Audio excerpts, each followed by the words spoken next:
좋으신 하나님의 은혜가 여러분과 여러분의 가정에 함께 하시기를 주의 이름으로 축원드립니다. 그래요. 우리 좀 우리 또 손인사로 또 밝은 얼굴로 안녕하세요. 반갑습니다. 반갑습니다. 그래요. 이렇게 너무 짜짜시 쳐다보면 또 겁나니까 인사로만 쳐다볼 수 있도록 그렇게 해주시고요. 그렇습니다. 빨리 코로나 끝나야 이렇게 성도들과 같이 눈에 눈을 마주치고 같이 커피도 마시고 교제할 수 있을 텐데 그래요. 여러분도 많이 기도하시고요. 여러분 코로나 걸리지 않도록 또 조심 또 그렇게 하십시오. 자, 오늘 하나님께서 우리에게 주시는 말씀의 제목은 용서에 대한 내용인데 회개하거든 용서하라 라고 하는 말씀의 제목입니다. 제목이 저 안에 기독교적인 용서가 무엇인가 라고 하는 것이 아주 잘 담겨져 있는 내용이 바로 회개하거든 용서하라 라고 하는 거지요. 기독교적 교리 중에서 정말 중요한 교리가 마태복음 6장 12절 말씀에 보면은 용서하라 라고 하는 교훈입니다.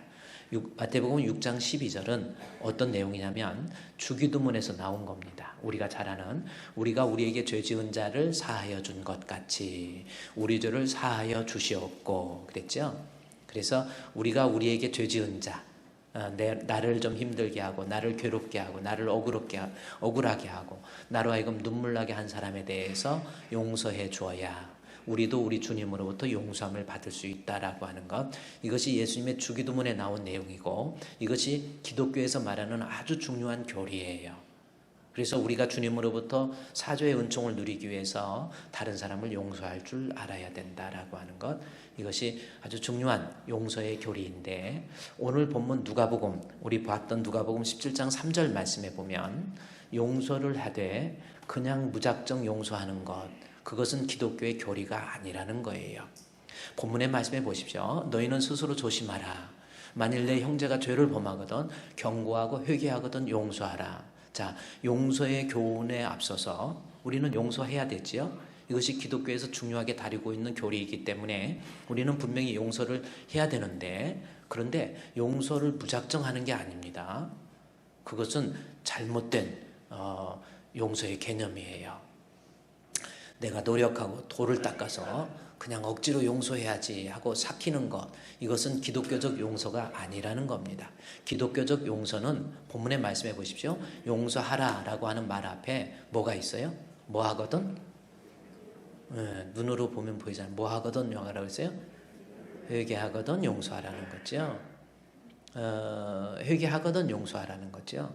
그러니까 무작정 용서하는 게 아니에요. 상대방이 나를 괴롭혔던 사람 자신이 자신을 스스로 알고 내가 잘못했습니다. 용서해 주세요. 라고 충분한 용서를 구하는 자, 그 사람을 용서하라 라고 하는 것. 이것이 기독교적 용서의 개념이라고 하는 겁니다. 그러니까 한쪽만 이해하고 용서하라 라고 하는 것은 어떤 반쪽 은혜, 반쪽 깨달음에 불과한 거라는 겁니다. 티모시 켈러라고 아주 중요한 교리를 설명을 하면서 기독교적 정의란 무엇인가 라고 하는 그 책이 있어요. What is justice of Christians?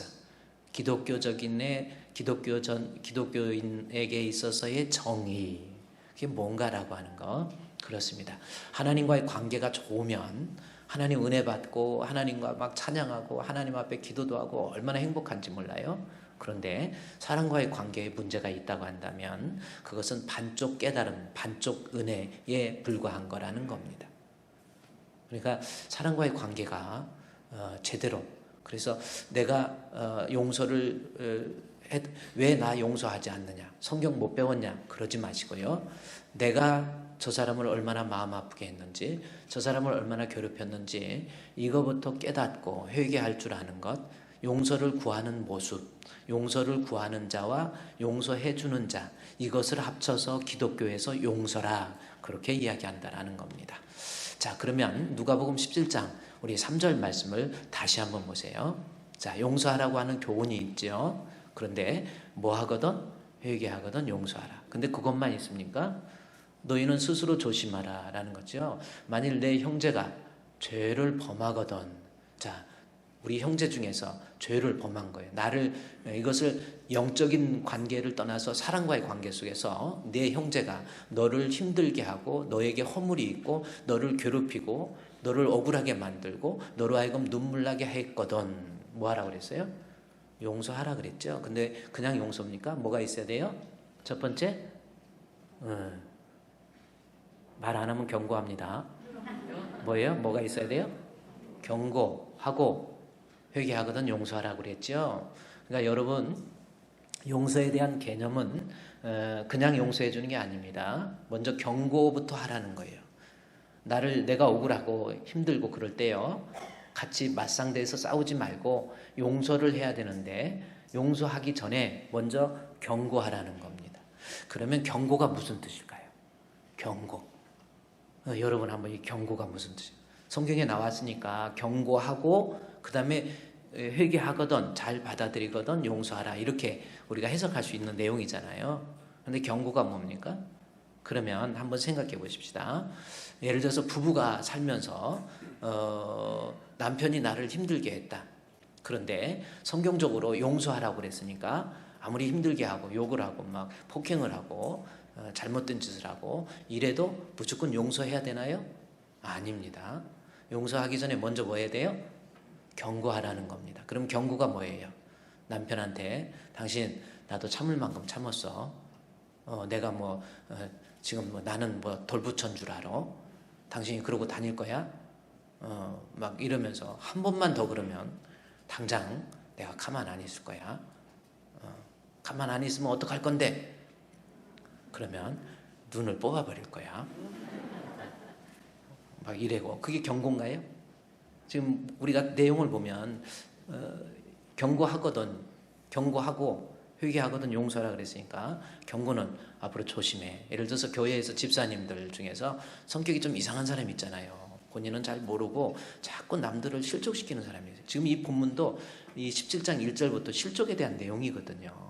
자꾸 상대방을 마음 아프게 하고, 교회에서 신앙생활 하다 보면은 어떤 성도들 너무 괴로워가지고 힘들어가지고 그 왜 그런가 했더니 나중에 알고 보니까 때로는 어떤 권사님이, 때로는 장로님이, 때로는 집사님이, 여기 본문 17장 1절도 한번 보십시오. 17장 1절 말씀에 보면은 뭐라고 그랬습니까? 예수께서 제자들에게 이르시되 실족해 하는 일이 없을 수는 없으나 그렇게 하는 자에게는 여기서 화는 저주입니다. 그러니까 성도로서 다른 사람들을 실족시키면 하나님의 저주가 있다라는 거죠. 저주도 얼마나 무서운지 몰라요. 그 다음 절에 보면은 우리 주님의 성품에 어울리지 않는 말씀을 합니다. 연자맷돌을 목에 목걸이 삼아서 바다에 빠져 죽어라 그랬어요. 얼마나 무서운 말. 그만큼 성도를 실족시키는 거 조심해야 돼요. 그런데 이 실족시키지 말라라고 하는 교훈을 누구에게 했어요? 17장 1절에 누구에게 한 겁니까? 예수께서 누구에게? 제자들에게. 이것도 상당히 중요한 거예요. 그러니까 교회에서 신앙생활 먼저 한 사람, 교회에서 우리 교회가 내가 이 교회에 아주 기둥이야 한 사람들, 이 교회 나 안수 집사야, 이 교회 권사야, 이 교회 장로야, 내가 이 교회 목사야, 조심해야 됩니다. 왜냐하면 새로 오거나 이런 사람들은 별로 실족 안 시켜요. 먼저 된 사람이 실족시켜요. 여기 제자들에게 얘기한 거예요. 제자라고 폼재고 다니면서 그러다가 성도를 실족시키거나 그러면 우리 주님 앞에 엄청난 저주가 있다라고 하는 겁니다. 그래서 이 말씀은 오히려 제자들, 우리 먼저 된 자들이 조심해야 돼요. 우리 권사님들, 성도들 잘 권면해서 연약한 성도들 잘 세우라고 권사로 세운 거예요. 근데 권사님, 우리 교회가 그렇지는 않지만 혹시 다른 사람한테 내가 함부로 해가지고 막 소갈이 해가지고 엉엉 울면서 목사님 나 억울해요. 그럼 어떻게 하게 되겠어요? 목사님이 가서 그 권사님한테 또 이야기할 수도 없어요. 이미 엎질러진 물인데 어떡하겠습니까? 그러니 여러분, 성경적으로 실족해 하면 하나님의 저주가, 무서운 저주가 있다라는 거지. 조심해야 됩니다. 여러분, 우리 주분교회 여러분, 나 때문에 한 성도라도 연약한 성도가 세워져야지, 나 때문에 자꾸 성도들 실족하게 하면 안 돼요. 뭐 요즘 뭐 코로나 때문에 안내위원들도 있고 그다 보면 막 체온재고 뭐 하다 보니까 이렇게 들어올 때 여러분, 그래서 제가 우리 부목사님한테 그랬어요. 안내위원들 조심하라고. 안내를 하다 보면 뭐 이거 체온재세요 뭐 거기에 이제 분주하다 보니까 또 성도들, 연약한 성도들은 또 이상하게 생각해요. 나한테 체온재자 그럴 때 이마 대 이렇게 하는 것처럼 반협박 비슷하게 했어요. 해갖고 또 실족당하는 거예요. 그러니까 이마를 대가리 이마 대, 제가 이 말을 그냥 하는 게 아니라 어떤 성도가 그래요. 나보고 대가리 대라는 식으로 했다 이거예요. 그렇게 했는지 안 했는지는 모르지만 안 했겠지요. 물론 그렇게 생각하는 그 성도도 문제지만, 그러나 상대방이 느껴지기에 대가리 대라고 느껴지지 않도록, 그래서 머리 대신에 요즘에 그냥 손만 대면 이게 소독될 수 있도록, 온도 체크될 수 있도록 교회 입구도 바꿔놨잖아요. 그래서 교회 입구에서 안내하시는 분들 앞에서 차량 안내도 마찬가지. 얼마나 고생합니까? 떼약볕에 서서 차량 안내하고 이런 분들. 그래도 혹시 사람들은요 실족할 수가 있어요. 안녕하세요, 어서 오세요, 반갑습니다, 사랑합니다, 막 이렇게. 그리고 얼마나 친절하게. 왜냐하면 실족해 하면은 하나님 앞에 화가 있단 말이에요. 조심해야 되는 거예요. 그렇죠? 그래서 물론 실족 당하는 사람이 더 문제는 문제예요. 그거 이겨내야죠. 저도 옛날에 이제 독산동에 교회에 있을 때, 그때는 목양실 안에 화장실이 없었어요. 그래서 화장실이 밖에 있기 때문에 성도들하고 그 좁은 공간에서 같이 이렇게 볼일을 봅니다. 근데 이 목회자한테는 항상 거룩하게 보여야 되잖아. 그래서 같이 화장실에 가는 것도 얼마나 부담스러운지 몰라요. 그래서 밖에서 로비에서 이렇게 기다리고 있다가 누가 나오면 사람 없을 때 얼른 들어가가지고 대충 하고 나와요. 나오면은 화장실에서 안 나온 척 하려고 고개 숙이고 그냥 얼른 목양실로 들어간 적이 있었어요.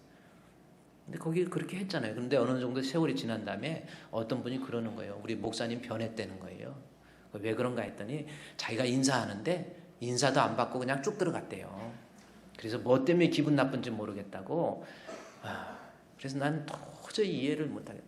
목회하다가 보면 정말 억울한 일 많아요. 여러분, 그래, 나는 그런 거 아니에요. 나는 부끄러워서 그래. 쑥스러워서.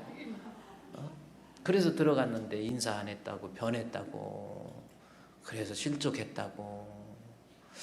여러분, 그러지 마십시오. 그런데 어쨌든 목사도 조심해야 되겠죠. 그 다음부터는 제가 이제 여기로 이사 와서는 뭐 목양실에 화장실부터 계속 화장실부터 그렇게 만들어 놓고, 그리고 이제 목사도 조심해야지요. 목사로 세웠는데 양떼를 맡겼더니 양떼를 다 뜯어먹고 잡아먹고 이래 되겠습니까? 조심해야 되잖아요. 그래서 제자들에게, 이 누가복음 17장 1절에 제자들에게 이르시되 그랬어요. 실족해 하는 거, 우리 성도들 먼저 된 분들 언제든지 조심해서요, 나 때문에 상대방이 실족하는 일이 없도록 각별히 유의해 주시기 바랍니다. 왜냐하면 저주가 너무 커요. 여기 2절 말씀에 아까도 얘기했지만 연자맷돌, 웬만한 목걸이도 이런 목걸이가 어디 있어요. 연자맷돌을 목에 매어 바다에 빠져라는 거죠. 그러니 그거 뭐 얼마나 무서운 형벌입니까? 그래서 여러분, 주님 앞에 버림받지 않도록 항상 교회에서는요, 말과 행실과 사랑과 믿음과 정절에 있어서 정말 조심하세요. 정말 조심하세요. 내 자존심이 땅에 막 떨어져도, 자존심이 문드러지는 한이 있더라도 나 때문에 교회가 상처를 받으면 안 돼요. 그냥 죽을지언정 내가 죽어서 예수가 산다면 나 죽겠다라고 하는 그런 마음 가지고 절대로 실족시키지 않는 우리 성도 되시기를 주의 이름으로 축원드립니다. 그런데 이 말씀은 3절을 공부하다 왔거든요. 근데 3절 말씀에 보니까 누가복음 17장 3절 말씀에 스스로 조심하라라는 것은 뭐예요? 실족시키지 않도록 조심하라는 거예요. 그런데 그럼에도 불구하고 아무것도 아닌 거 가지고 실족하고 오해하고 뭐 신앙생활 한해 말해내 이런 사람, 정말 어리석은 어린이와 같은 그러한 사람도 있지만, 그 사람들이 있는데 스스로 그런 사람들 앞에 스스로 조심하라는 거지요. 그러면서 어떤 형제가 죄를 범하거든. 그러니까 나를 실족하게 했거든.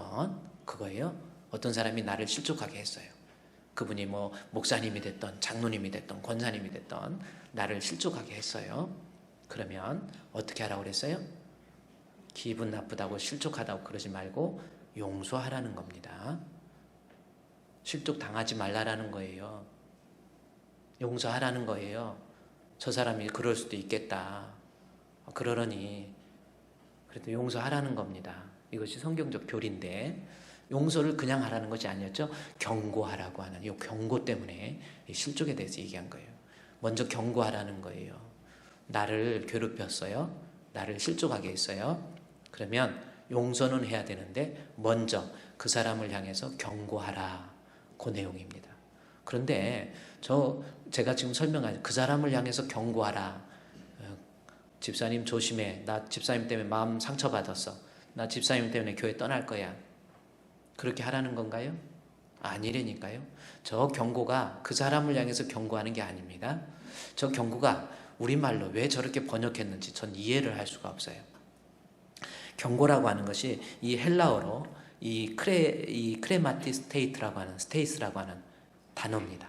제가 보니까 경고가 크레마티스테이스라고 하는 단어예요. 이 단어가 무슨 뜻인가 하고 헬라어 사전을 보니까 그것은 경고라는 의미가 별로 없어요. 어떤 의미인가 봤더니 신적인 의사소통, 하나님과의 의사소통이라는. 그러니까 경고가 막 너 잘못했으면 너 한 번만 참을 거야 이게 아니고 먼저 나를 괴롭히는 사람 때문에 문제가 있으면 먼저 하나님과 의사소통하라는 거지. 하나님은 이 문제를 어떻게 생각하실까? 이거부터 의사소통하라는 겁니다. 저게 신적인 의사소통이라고 하는 크레마티스테이스를 목사님이 임의적으로 해석한 게 아니라 저 경고라고 하는 단어가 히브리서 11장 7절 말씀에서 사용되고 있는데 거기에 보면 경고가 나옵니다. 제가 경고가 무슨 뜻인가 하고 사진을 직접 띄웠어요. 그 사진을 보니까 그 히브리서 11장 6절에 사진 제가 그 주석 사진을 직접 찍어서 제가 보냈는데 그거 한번 보면요.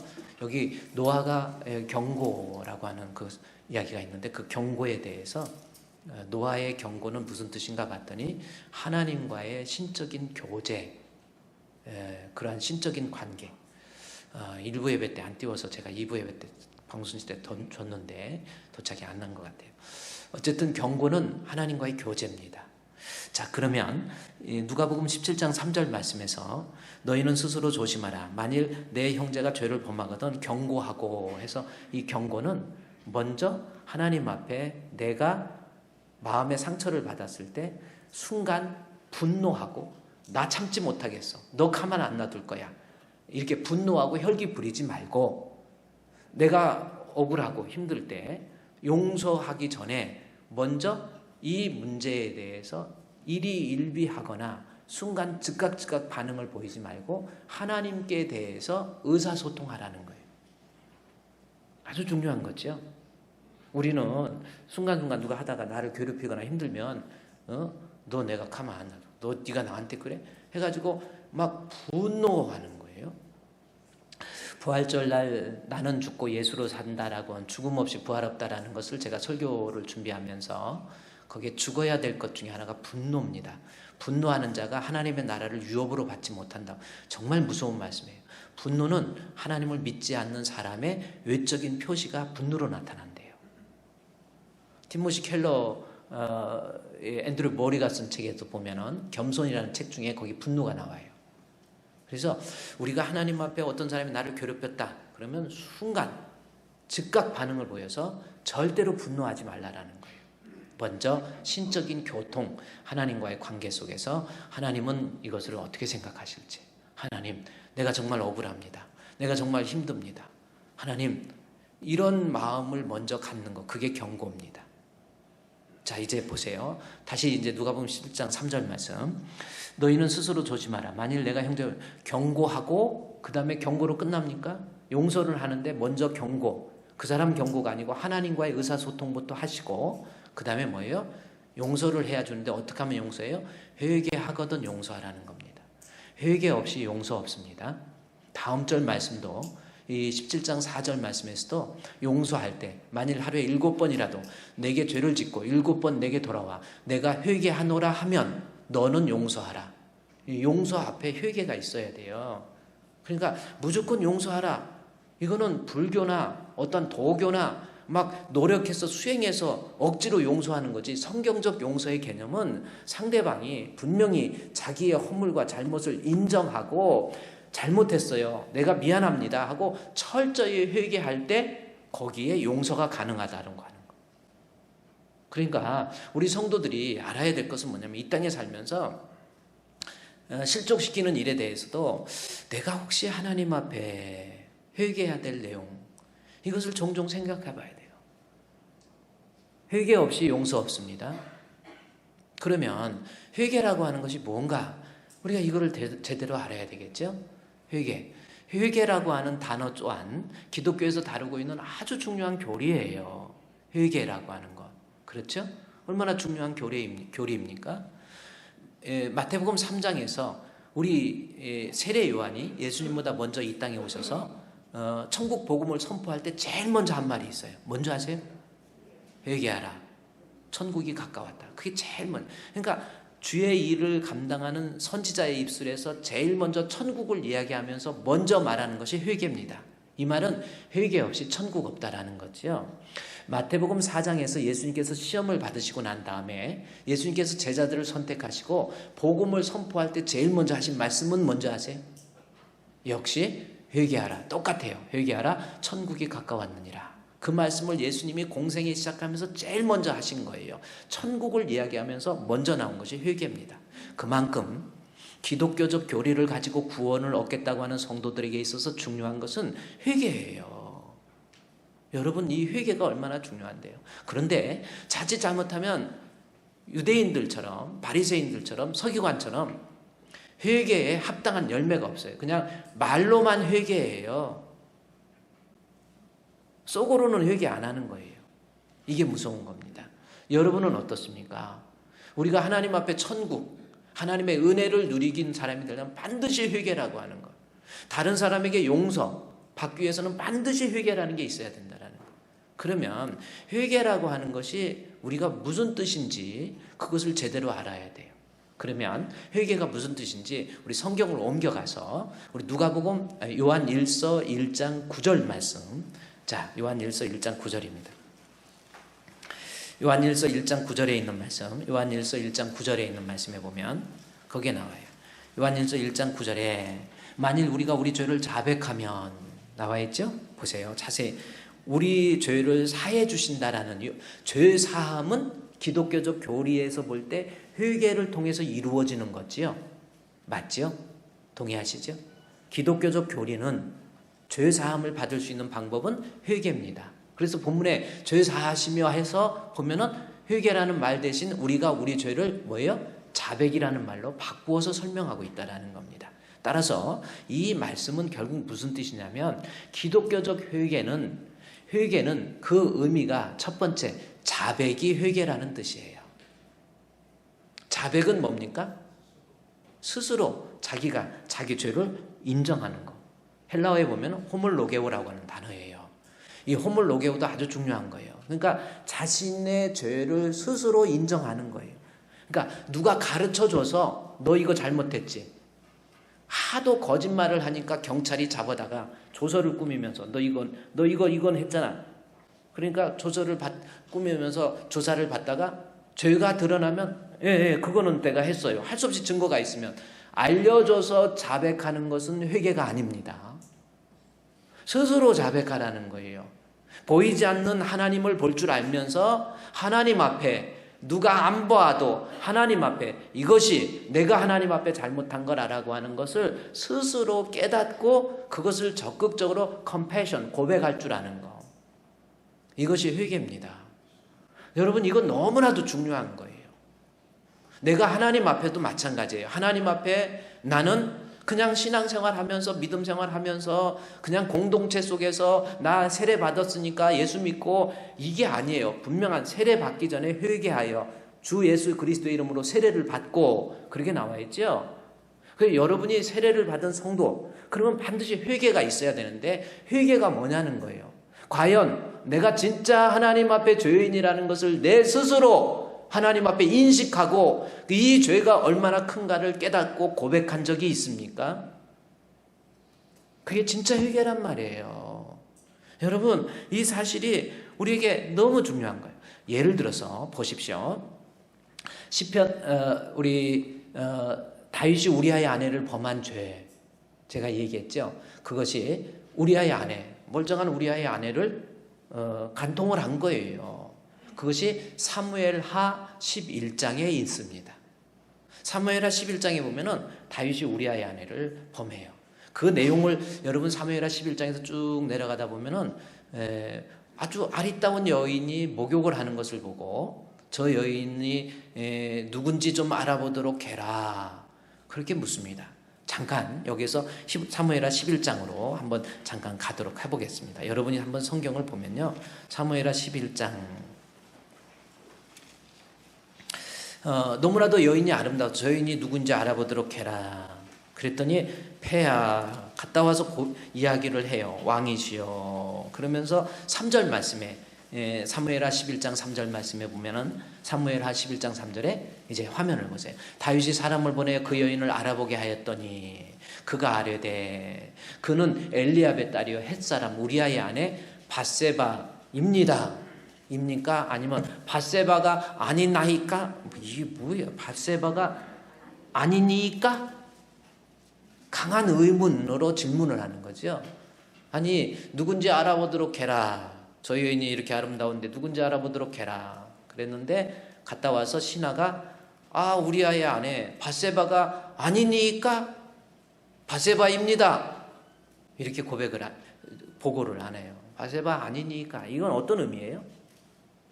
아이고 왕이시여 다 알잖아요. 누군지. 다시 말해서 목욕하고 있는 여인이 자기가 그렇게 아끼고 있는 충신 우리아의 아내인 걸 다 알고 있어요. 그것을 저렇게 표현한 겁니다. 그러니까 아는 친구 부인을 강간한 거예요. 간통한 거예요. 더 나쁘지요. 그러니까 이 내용을 통해서 다윗의 그 속 마음의 죄상이 얼마나 큰가를 그려주고, 모르고 전 죄가 아니라니까요. 다 알아요. 아니니까 한번 아니나이 뭐예요? 한번 읽어볼까요? 아니니까 한번 시작. 죄 질 때 이것이 잘못인지 벌써 본인은 깨닫고 있어요. 애기들도요, 뭐 하나 일 저지르면 벌써 딱 눈치 쳐다봐요. 엄마 이게 잘못하는 건지 잘하는 건지 금방 합니다. 놀다가 뭐 일 저질러갖고 물 엎거나 뭐 깨면은 벌써 엄마 슬쩍 쳐다봐요. 그 왜 그래요? 어렸어도 하나님이 주신 뭔가의 그 기준적 양심이 있기 때문에 뭔가 잘못하면 알아요. 다 커가지고 어른 돼갖고 왕이 됐는데 왕이 그 우리아의 아내 범하는 것이 죄인 줄 몰랐습니까? 알아요. 그것을 아니니까 이렇게 표현한 거예요. 신하가 버릇없는 게 아니고 아시잖아요. 그러면 알았으면 안 해야 되는데 그게 아니에요. 그 다음 절 말씀해 보니까 4절에 다윗이 전령을 보내 그 여자를 자기에게로 데려오게 하고 그 여자가 그 부정함을 깨끗하게 하였으므로, 여기 부정함을 깨끗하게 했다니 또 뭐예요? 깨끗하게 함으로 동치매매 그 여자가 자기 집으로 돌아갔다, 이 말씀이 나옵니다. 부정한 것을 깨끗하게 하였으므로 더불어 동침하고 그 여자가 자기 전으로 돌아갔다. 왜 이게 부정한 것을 깨끗하게 했다는 말이 또 무슨 뜻이에요? 여기 또 불러와라 해갖고 불러왔어. 근데 부정한 것을 깨끗하게 한 다음에 동침을 했다라고 하는 것을 기록한 거예요. 이게 무슨 뜻이에요? 그럼 여기서 부정한 건 뭡니까? 영어로 보면 또 맨스예요. 생리기간이었어요. 생리기간. 근데 이걸 왜 이 사무엘의 저자가 왜 생리기간이었다라는 걸 또 썼을까요? 아주 중요한 겁니다. 뭐예요? 하나님께서 죄를 네가 분명히 알고 짓는 죄인데 하나님께서 제발 너 이 죄 빠지면 안 돼. 기간을 준 거예요. 조금 생각할 수 있는 기간을 준 거예요. 생리기간. 며칠인가 벌써 10일을 넘었다 이거예요. 이게 이제 학자들을 따라서 분명히 목욕을 했고 뭐 이걸 따지고 보니까 한 10일에서 15일 정도. 자, 순간적으로 음욕이 불듯이 일어났는데 여인을 데려왔어요. 우리아의 아내인 거 다 알고 있습니다. 어떻게 그럴 수 있어요? 근데 하나님께서 이거 보니까 이제 시간을 한 10일 정도 준 거예요. 너 다시 생각해. 너 이거 죄지면 안 돼. 하나님께서는 인간에게 자유의지를 주셨기 때문에 그냥 맹목적으로 로봇처럼 죄 안 짓게 그런 거 아니에요. 분명한 네 선택권을 준 거예요. 그러나 다윗은 끝까지 부정함을 깨끗하게 될 때까지 기다리잖아요. 이 나쁜 왕이님이. 이게 그래요. 제가 이거 일부 예배 때는 이 내용을 설교 안 했지만 하나님께서 우리가 인생을 살면서 이 죄를 짓잖아요. 그러면 하나님이 정말 죄의 길에 시달리는 그 아들의 모습을 기다리시는 주님. 나 죄의 길에 시달려 이제 옵니다. 끝까지 돌아오기를 바라는 아버지 하나님의 심정을 이 본문을 통해서 읽을 줄 알아야 돼요. 자, 그래서 죄 짓지 못하도록 하나님이 이 기간을 줬는데도 죄를 짓습니다. 결국은 우리아의 아내를 범하게 되고 덜퍼덕 임신을 또 해버렸어요. 5절에 그 여인이 임신하며 사람을 보내어 다윗에게 말하여 이르되 내가 임신하였나이다 하니라 라는 거죠. 그러니까 한 10일 넘었다니까요. 10일 15일 넘은 거예요. 그래서 덜퍼덕 이게 임신이 돼서 이게 또 문제가 된 거예요. 안 되겠다. 이거 어떡할까요? 자기 그 사랑하는 우리아를 죽게 만들었어요. 적장에서 죽게 만듭니다. 결국은 26절 말씀에 어떤 사람은 우리아의 아내 밧세바는 좋겠다 그랬는데 그건 제 생각이지. 26절 말씀에 보니까 우리아의 아내가 그 남편이 죽었다는 소리를 내고 소리 내어서 펑펑 울어요.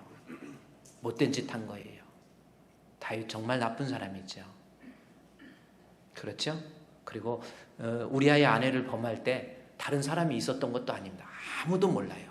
자기만 아는 죄예요. 그렇죠? 그런데 이제 12장에 가보세요. 아주 중요한 이야기를, 회개가 무언가를 아주 잘 표현하고 있는 것이 바로 사무엘하 12장입니다. 12장에 가니까 나단 선지자, 사무엘보다도 조그만한 선지자예요. 아주 별로 볼품없는 나단 선지자를 보내요. 보내가지고 하나님께서 나단 선지자에게 말하도록 합니다. 당신 어떻게 한 여인을 간통합니까? 간통죄! 그 다음에 왜 거짓! 왜 사람을 죽였습니까? 살인! 나단이 그렇게 얘기합니까? 아니에요. 사무엘하 12장에 보니까 비유를 들어서 이야기를 합니다. 그 비유의 내용은 한 부한 2절 말씀에 부한 사람에게 양과 소가 심이 많았고 또 가난한 사람 3절에 가난한 사람이 있었는데 그 사람에게는 양과 소 중에서 암양 새끼 한 마리밖에 없었어요. 근데 부잣집에 손님이 옵니다. 4절 말씀에 부잣집에 손님이 오니까 그 부잣집에서 자기의 그 수많은 양과 소가 아까워서 하나밖에 없는 그 암양 새끼 하나를 잡아다가 그걸 잡아가지고 잔치를 벌여요. 그것을 나단 선지자가 직접 비유로 말하고 있다라는 거죠. 살인죄, 간음죄, 거짓 증거 이거 말하지 않고 비유로 말해요. 비유로 말했을 때 그랬더니 비유로 말하니까 5절 말씀에 다윗이 보세요. 그 사람으로 말미암아 노에서 이르되 여호와의 삶을 살아계심을 두고 맹세하노니 그 일을 행한 사람은 마땅히 죽을지니라 해서 반드시 죽여야 된다고. 그런 놈이 어디 있느냐는 식으로 이야기를 합니다. 그때 7절 말씀에 다윗이 나단에게 이르되 바로 당신이 그렇게 얘기를 한 거예요. 그때 다윗이 그 자리에서 꼬꾸라져요. 정말. 그리고 그때부터 눈물로써 침상을 띄웁니다. 여러분 눈물로서 침상을 적셨다 그렇게 안 나와 있어요. 눈물로 침상을 띄웠다 이게 무슨 뜻이에요? 바다에 물이 많아서 배가 뜬 거예요. 하나님 앞에 무릎 꿇고 기도하면서 어찌 눈물이 많은지 침상이 너무 눈물이 많은 표현을 침상을 띄웠다 그렇게 표현하는 거예요. 정말 대단한 회개지요. 자, 그런데 회개가 무엇인가에 대해서 본문에서 나단 선지자를 통해서 직접 살인죄, 간음죄를 안 하고 비유로 말씀하신 이유가 뭐예요? 당신이 살인했습니다. 당신이 간음했습니다 라고 알려줘서 고백하는 것은 회개가 아니에요. 들통난 거예요. 비유를 통해서 말씀하신 이유는 뭐예요? 하나님께서 끝까지 기다리시는 거예요. 제발 네 스스로 네 잘못을 사람 눈치 보지 말고 살아계신 하나님을 바라보면서 그 하나님 앞에 네 죄를 스스로 고백하고 자백해야 그것이 회개다. 이것을 사무엘하 12장에서 비유로 말씀하시고 있다라는 겁니다.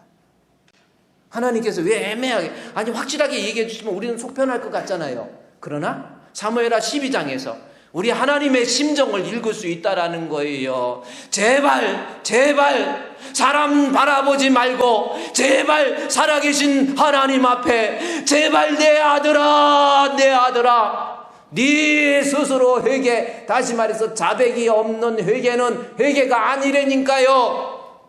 스스로 자백할 줄 아는 거, 이것이 회개라고 하는 거예요. 따라서 누가복음 17장 3절에서도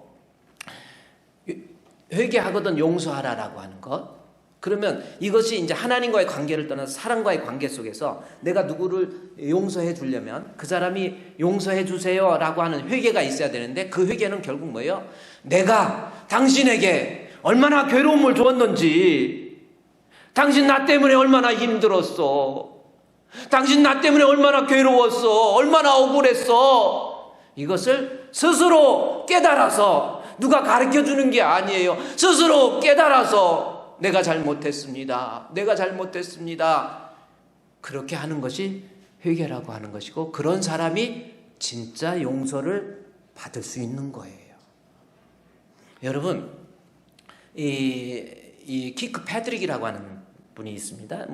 여러분에게 많이 알려져 있는 이 커크 패드릭이라고 하는 분이 있는데, 이분이 1800년도 사람인데 1820년도에 쓴, 이분은 찬송시, 어렸을 때부터 신앙생활도 잘하고 믿음 생활 잘하고 교회에 얼마나 열심히 했는지 몰라요. 얼마나 하나님이 좋았는지 몰라요. 그러다가 1820년도에 어떤 일이 있었느냐면, 누가복음 15장에 집 나간 탕자의 말씀을 읽다가, 그래서 제가 여러분 성경 읽는 거 중요하다고 그랬죠. 말씀을 읽고 말씀의 설교를 듣다가 그가 하나님 앞에 스스로 깨달은 게 있어요. 뭔지 아십니까? 내가 지금까지 교회를 다니고 찬송시를 쓰고 내가 열심으로 봉사하고 열심으로 찬양했던 것 알고 봤더니, 아직도 내가 우리 주님 앞에 얼마나 심각한 죄인인가, 예수 그리스도를 믿지도 않으면서 내가 믿은 척 하면서 신앙생활했던 자기의 모습을 스스로 발견하게 됩니다. 그래서 나는 이때 회개가 나오는 거예요. 진짜 회개가 나온 거예요. 여지껏 교회에 다니다가 난 몰랐는데, 내가 주님 앞에 얼마나 파렴치하고 사악한 죄인인가라고 하는 것, 그야말로 죽을 수밖에 없고 그야말로 지옥 갈 수밖에 없는 죄인이라는 것을 그가 깨닫고 난 다음에 그가 쓴 찬송시가, 오늘 찬송가 200, 제가 몇 장이에요? 273장인가요? 273장 저겁니다. 근데 저 찬송을 제가 이제 지난주에 좀 못 보여드린 부분이 있는데, 유튜브로 본 분들은 또 볼 수도 있지만 273장 보세요. 거기 가사를, 내용을 보면 거기에서 강조하는, 이분이 강조하는 273장 그 내용 중에서 이 커크 패트릭이 강조하는 내용 보면요, 보세요. 뭐가 있습니까? 나 요거예요. 나 여지껏 하나님 앞에 그냥 종교적 신앙생활 했지, 내가 정말 주님 앞에 엄청난 죄인이라는 것을 내가 못 깨달았다라는 거죠. 그것을 깨닫고 나 주를 멀리 떠났다 이제 옵니다, 나 죄의 길에 시달려. 세상에서 주여 옵니다, 나 이제 왔으니 내 집을 찾아 주여 나를 받으사 맞아 주소서. 비로소 진짜 죄인인 것을, 진짜 믿음이 없었던 것을 본인이 깨닫고, 주여 나는 죄인입니다, 내가 스스로 자각하는 그 순간부터 우리 주님으로부터 진짜 회개라고 하는 것이 나오게 됐다라는 거예요. 여러분 정말 한번 여러분 예수님 믿습니까? 그리고 혹시 세례도 받았죠? 그러면 정말 내가 하나님 앞에 그야말로 그 사악한 죄인이라는 것을 내 스스로 자각하고 그것 때문에 물어본 적이 있습니까? 커크 패트릭처럼 물어본 적이 있습니까? 제가 이제 저 찬송에 나이가 드신 노인들이 모여서 피아노를 치면서 화음을 넣고 반주를 하는데, 노인들이 내가 60년, 70년, 80년 평생 살면서 내가 열심으로 교회를 다녔지만 내가 진짜 죄인인 것을 깨닫지 못하고 이제야 비로소 주님께 옵니다. 여러분 정말 회심했습니까? 정말 내가 주님 앞에 사악한 죄인이라는 거 내 스스로 자각하고 있어요?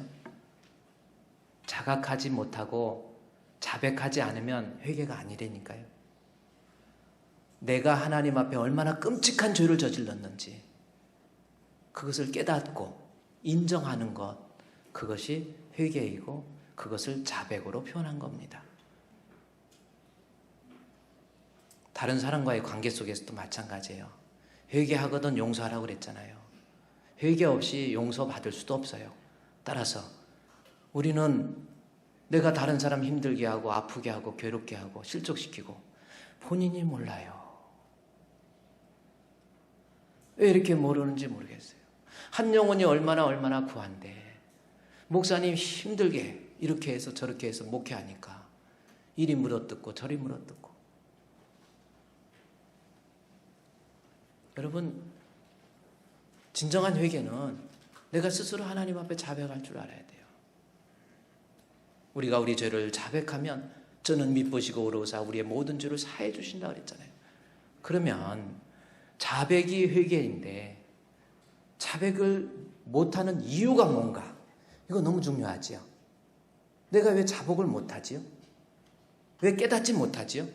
이유가 있습니다. 우리 요한일서 1장에서 가보십시오. 여러분 성경 보세요. 자백하지 못하는 이유 1장 9절에 만일, 요한일서 1장 9절입니다. 만일 우리가 우리 죄를 자백하면 그는 미쁘시고 의로우사 우리 죄를 사하시며 우리를 모든 불의에서 깨끗하게 하신다.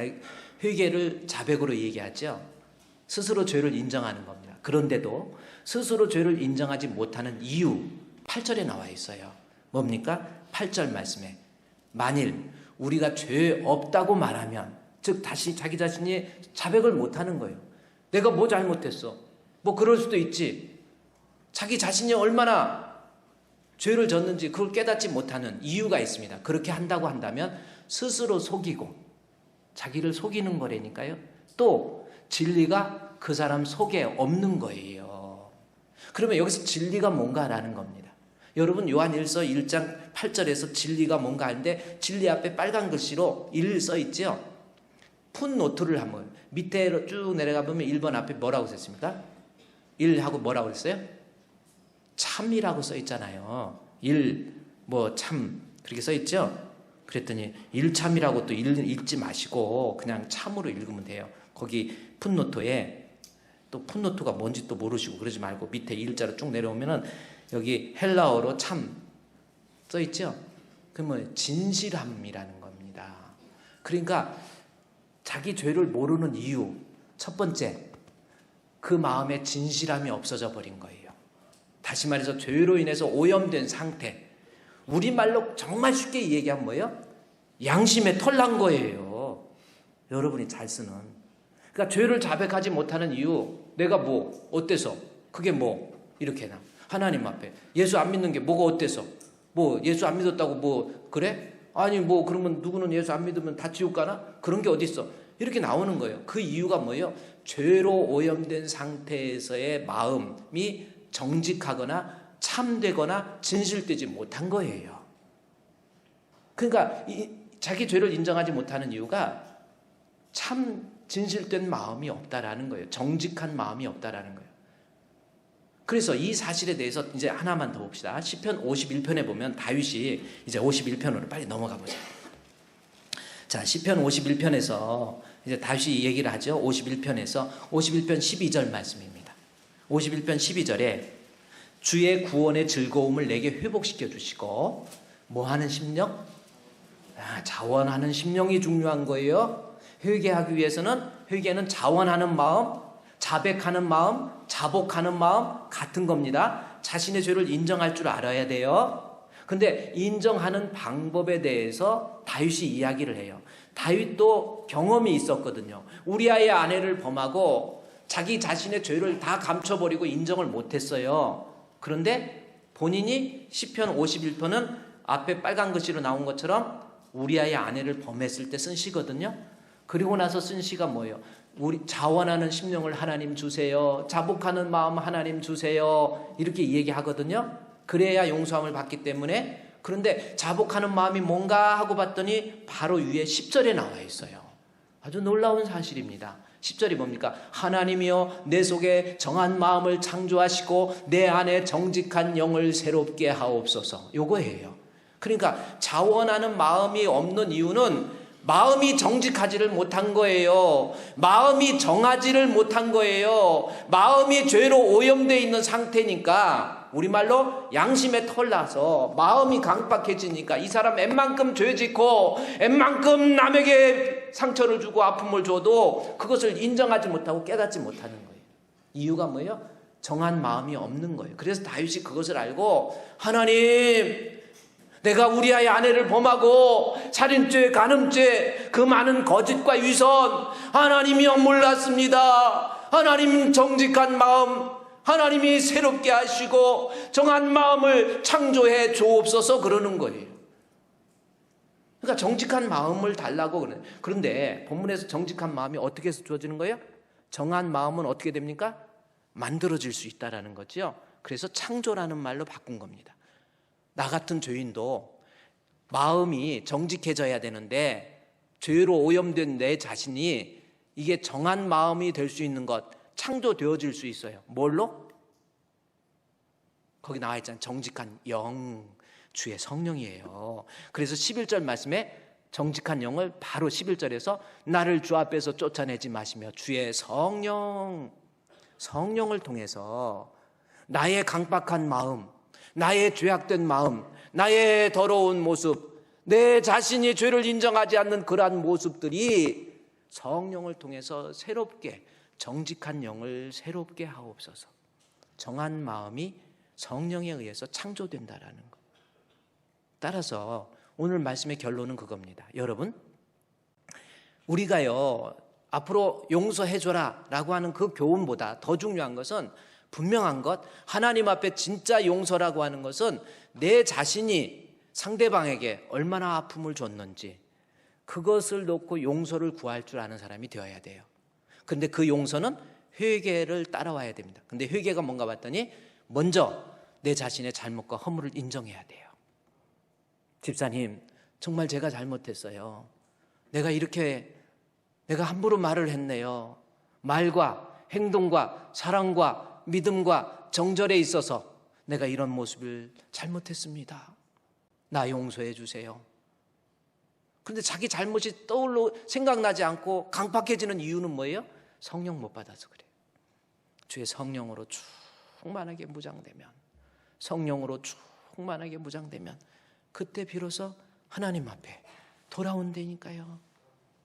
영으로 새로운 마음을 갖게 돼 있어요. 그래서 다윗이 주여 주의 성령을 내게서 거두지 마옵소서. 왜요? 그 앞에 선대왕 사울왕은 죄를 졌잖아요. 오히려 다윗보다 작은 죄예요. 그런데 죄를 짓고 보세요. 아무리 가르쳐줘도 깨닫지 못합니다. 그러니까 나중에 하나님께서 성령을 걷어가 버렸잖아요. 주의 영이 떠나매 그랬잖아요. 떠나니까 그때부터 더 강팍해져요. 막 사람을 죽이려고 그러고 막 칼로 쏴서 죽이려고 그러고 정신적으로 막 번뇌하게 되고 잠을 못 자게 되고 영적으로도 교회 와서 무슨 하나님 앞에 뭔 기도입니까? 기도가 됩니까? 안 되는 거예요. 그러니까 안 되겠다. 점쟁이 찾아가자. 이렇게 된 거예요. 따라서 내가 죄를 스스로 인정하려면 주여 내게 성령을 충만하게 내려 주소서. 나로 하여금 내 잘못과 허물을 인정하고 깨닫게 하옵소서. 정직한 영을 주의 영으로 창조하여 주시고 정직한 영을 새롭게 하옵소서. 이것이 여러분이 용서를, 성경적 용서를 이루고 있는 성도의 모습이 될 수 있습니다. 오늘은요, 여러분 아주 중요한 거예요. 자기 자신의 죄를 자복할 줄 아는 것, 인정할 줄 아는 것. 이것은 회개, 하나님과의 관계에서도 중요하지만 사람과의 관계 속에서도 자기의 잘못을 인정하는 것. 이것은 용서함을 받을 수 있는 아주 좋은 길입니다. 그 방법밖에 없어요. 그런데 자기 자신의 죄를 인정하기 위해서는 성령이에요. 하나님이여 내 안에 주의 성령을 충만하게 내려주셔서 나로 하여금 교만한 마음 무너뜨리게 해주시고 나로 하여금 정직한 영을 새롭게 해주셔서 저 사람의 상처를 내가 보듬을 수 있게 해주시고 저 사람 앞에 나중에요 요셉 야곱과 같은 사람은요 형 에서한테 무릎 꿇고 잘못했습니다 그래요. 모세를 비방했던 아론도 보십시오. 무릎을 꿇고 다윗을 향해서 주여 주여 고백하잖아요. 성령의 충만함입니다.